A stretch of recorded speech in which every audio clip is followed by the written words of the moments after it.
Welcome to the Canadian Embassy in Seoul, South Korea. Tucked behind a beautiful 520-year-old tree right in the center of the city. Like many, I knew Canada for its vast wilderness, 2 official languages, English and French, ice hockey, and of course, maple syrup. But I knew little about the relationship between Canada and Korea, until now. I'm about to meet the Canadian ambassador and find out. Hello everyone, I'm here with Canadian ambassador to Korea, Tamara Mawhinney. Bravo. Yeah, Mawhinney. they helped me a little bit, your staff. Well, welcome to the embassy. On a Happy lovely to be day. able to show you around. Yes, I think we've picked the most beautiful day of the year. Yeah, I'm overdressed. Yes, exactly. You're for the Canadian climate because Yeah, there was exactly. just a snowstorm in Ottawa. Oh, so no way. yes, there's always a last snowstorm in Ottawa, just when you least expect it. That's what I grew up with. And now it becomes warmer in Canada? It will. It will? Spring will come. Ambassador Tamara was appointed to Korea in May 2023 and is known for her love of hanbok.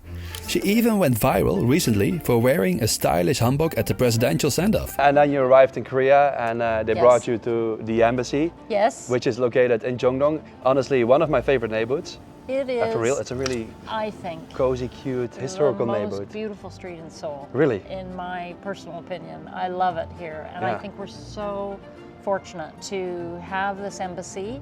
So we were lucky we were able to purchase this property in the middle of the 1990s.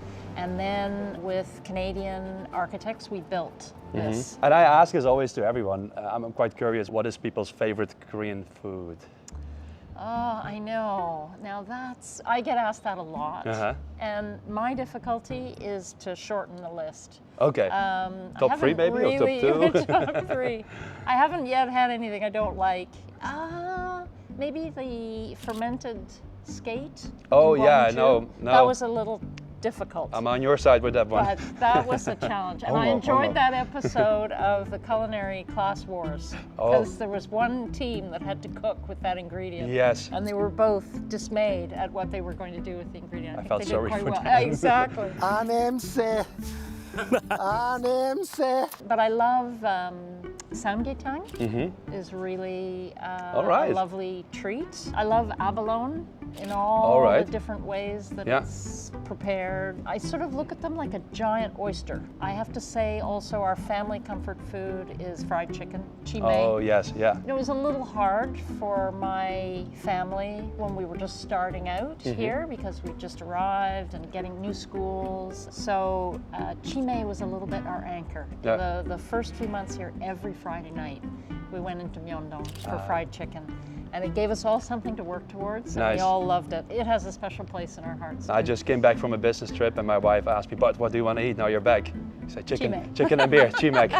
So this space, we call it the Stone Garden. And people say, well, that's because there's stones. Well, in part, but Colonel Stone was the commander who was in charge when our troops were in the Battle of Gapyeong, which was one of our major engagements in the Korean War, April 1951. So we have this space a little bit to commemorate Colonel Stone because his leadership was essential. It was a tiny group of Princess Patricia's Light Infantry, PPCLI, and the way they organized themselves, they scoped out the territory, they were able to withstand the attack of way more soldiers than their group. And they were part of a defense of Seoul and prevented Seoul from falling to the north, which was huge. But there are also 2 stones. They are from Hill 355. So Hill 355 was our little Canadian corner. Yeah. We defended it with great tenacity. Stones for the Stone Garden. Exactly, So yeah. And the number indicates the height of the mountain. I was doesn't it? so happy when I figured that out here. Yeah. It took me a little while. On April 24, I drove up to Gapyeong for the commemoration ceremony held at the Commonwealth Monument. Later, another ceremony took place at the Canada Monument. It's always important to reflect on the sacrifices made by the young men on these hills. Then the ambassador invited me to hike up Hill 677 as part of her own annual ritual. Alright guys, so as you can see I'm not prepared for it, so everyone changed their clothes into trekking clothes, trekking outfits, and now they're going up for 2-3 hours. So what I will do, I will walk for 10-20 minutes, go back down, so just get the footage. But yeah, all in commemoration of the Canadians We fought a tough battle here. Say hello to my new little friend Ethan. Are you doing a YouTube channel?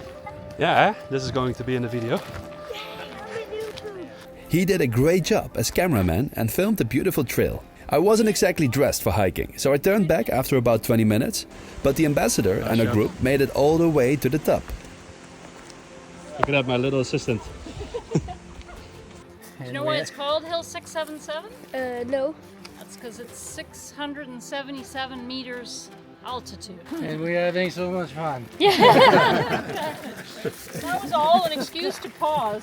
It was inspiring to see an ambassador going the extra mile, quite literally, to honor Canada's role in the Korean War. That brings us back to the embassy, where I noticed this iconic photo from the winter of 1952-1953. Canadian soldiers had carved out a makeshift hockey rink on the frozen Injin River. 2 regiments, the Princess Patricia's Canadian Light Infantry and the Vendoos, played a friendly match here, keeping good spirits. I love the way everyone is sort of around the boards. But there's more to the history between Canada and Korea. I heard about the Canadian missionaries. The one who's really quite famous is Dr. Schofield. So this room is named for Dr. Schofield. He was very actively engaged in the Korean independence movement in the early 20th century.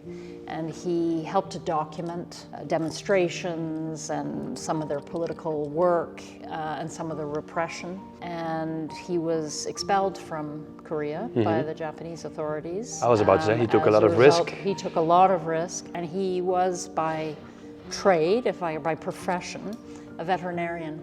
So he helped to found the veterinary school at Seoul National University. Near the embassy, there's the Schofield Memorial, which offers more information about him and his achievements. However, he's not the only notable historical Canadian person who has done meaningful work in Korea. There's James Gill, Rosetta Hall, and this fellow here. We have to Give a show shout this. out to Muchuri, the hardest working member of the embassy team. He travels to Busan, Yeah. goes to conferences. Maybe we can So- quickly point out the... Modern Hanbok. I'm a huge fan of Modern Hanbok. I spend far too much money on it, and I find it really comfortable, and I like the outfits, and I get compliments when I wear it, so Yeah. I keep doing it. So I love it, yeah. If people want me to stop, they should stop. I mean, that's how I noticed you the first time, right? Yes. Wearing it. And Yes. yeah, I really like it. No, and then this one seemed appropriate today with the cherry blossoms. Yes, exactly. We've got leaves coming out here on Yeah. Jeondong. Be Let's careful, try I not don't to get wanna run over. end the video Yeah. now.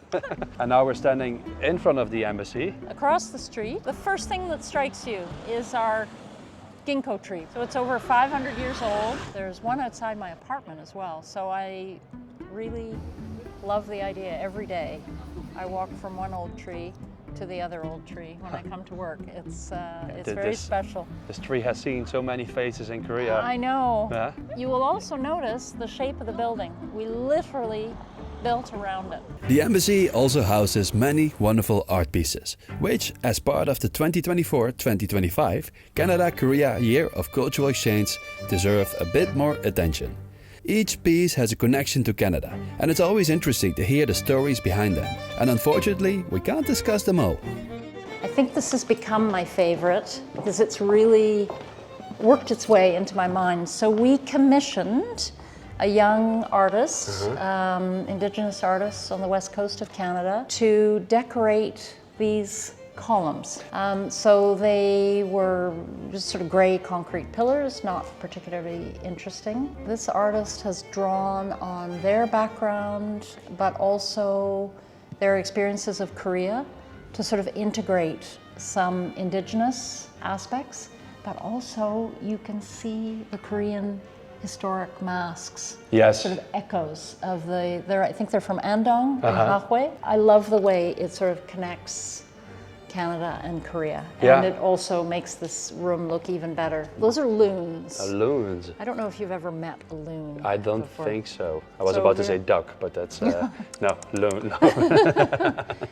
The loon is a very emblematic Canadian bird. So where I'm from in Ontario, a lot of them live on the lakes. We have a lot of lakes in Ontario. They have a really haunting call.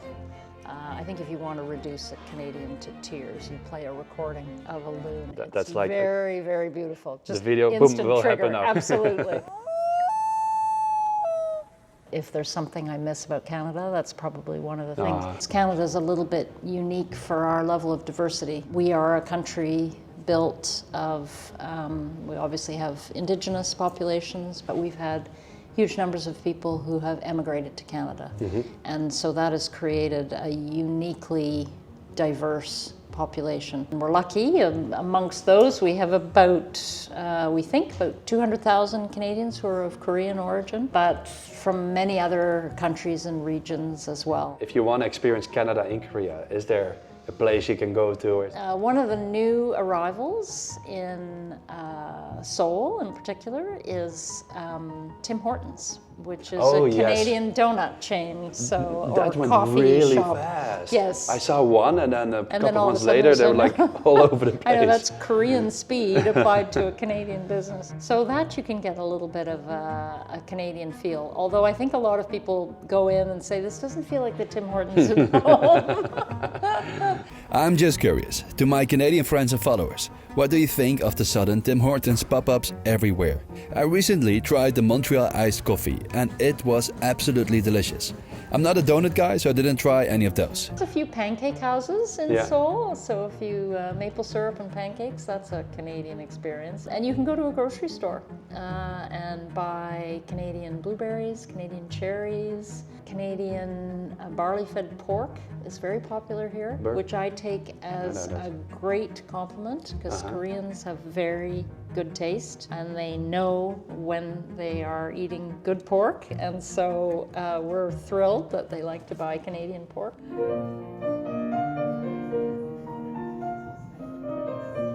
Then I wanted to know one last thing, what Ambassador Tamara loves most about Korea. In day-to-day life, I have to say one of my great pleasures here has been to go walking, go hiking, and climb those hills. I love the atmosphere on the trails. People are so welcoming. People offer us lots to drink. It gives a different perspective when you spend the week in the office or in a conference room. To then get out on the trails is very, very special. It's easy to get to the mountains. I mean, there are very few cities in the world where, 20 minutes away, you take a subway and there you are at the foot of a mountain and you just start walking and there's lots of paths. It's pretty easy to find your way around. And the Canadians do love their mountains, do they? Yes. Well, ours are a lot harder to deal with than Korean mountains. They tend to be farther away and you've got to be equipped for all sorts of challenges like grumpy bears and animals will eat your food, and there's very little infrastructure.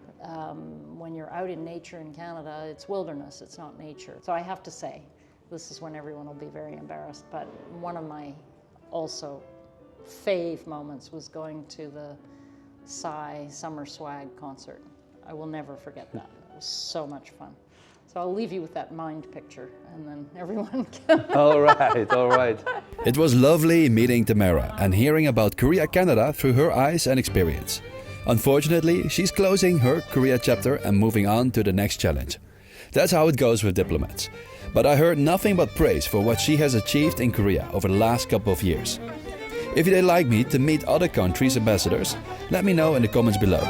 Thank you for watching, and I'll see you next time. Houdoe.